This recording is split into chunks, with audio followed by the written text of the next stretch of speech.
இன்றைக்கி நம்ம தக்காளி ரசம் வைக்கிறது எப்படின்னு பார்க்கலாம். ஸோ தக்காளி ரசத்துக்கு 2 தக்காளி எடுத்திருக்கேன். ஸோ நான் 3 பேர்த்துக்கு தான் அளவாக ரசம் வைக்கிறேன். ஸோ அதனால் 2 தக்காளி எடுத்துகிட்டு இந்த 2 தக்காளியை நான் என்ன பண்ணியிருக்கேன்னா நல்லா பிசைஞ்சு வச்சுருக்கேன். அடுத்து ரசத்துக்கு என்ன வேணும்னா மிளகு, சீரகம், 5 பல்லு பூண்டு, அடுத்து 3 சின்ன வெங்காயம், கருவேப்பிலை, கொஞ்சமாக கொத்தமல்லி. ஸோ இது எல்லாத்தையும் நம்ம என்னென்னா மிக்ஸி ஜாரில் போட்டு நல்லா பரப்பரன்னு அரைச்சி எடுத்துக்கலாம். அரைச்சி எடுத்துக்கிட்டோம். இந்த அரைச்சி எடுத்ததை ரசம் வைக்கலாம். ஸோ ஃபஸ்ட்டு ஒரு அளவான வடைச்சிட்டு எடுத்துக்கிட்டேன். ஸோ அதில் நல்லெண்ணெய் ஊற்றிக்கலாம். சட்டி சூடாகும், நல்லெண்ணெய் ஊற்றிக்கலாம்.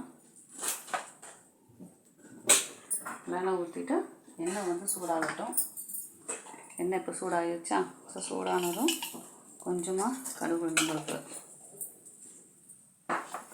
போட்டு பொரியட்டும்.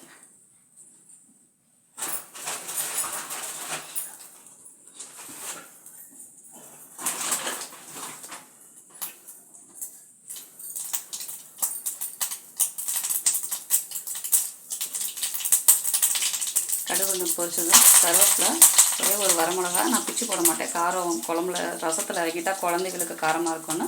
ஸோ அப்படியே முழுசாக போட்டுக்கிட்டேன். அடுத்து இந்த அரைச்சி வச்சுருந்த இஞ்சி, பூண்டு, மிளகு, சீரகம் எல்லாத்தையும் நம்ம சேர்த்திக்கலாம். சேர்த்திட்டு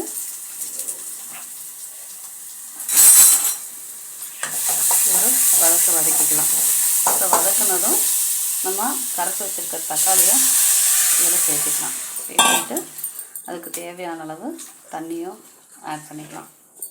ஸோ இதை ஆட் பண்ணதும் இதில் கொஞ்சோண்டு மஞ்சப்பொடி சேர்த்துக்கலாம். கொஞ்சம் மஞ்சப்பொடி சேர்த்து மிக்ஸ் பண்ணி விட்டுக்கலாம்.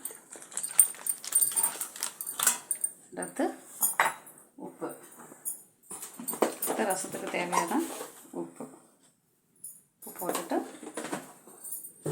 தக்காளி ரசங்கிறதுனால நம்ம என்ன பண்ணிக்கலாம்னா கொஞ்சம் கொதிக்க வச்சுக்கலாம். இப்போ இது ஒரு 5 மினிட்ஸில் இது கொதிக்கிற வரையும் வெயிட் பண்ணலாம்.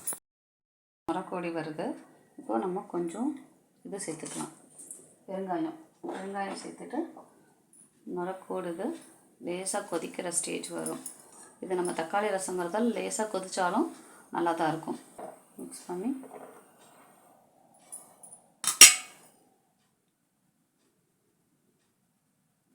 நுர கட்டிடுச்சு. ஸோ இப்போ நம்ம என்ன பண்ணிடலாம், லேசாக கொதிக்கவும் செய்து நுரையும் கட்டிடுச்சு. ஸோ அப்போ நம்ம இதை ஆஃப் பண்ணி சர்வ் பண்ணிக்கலாம்.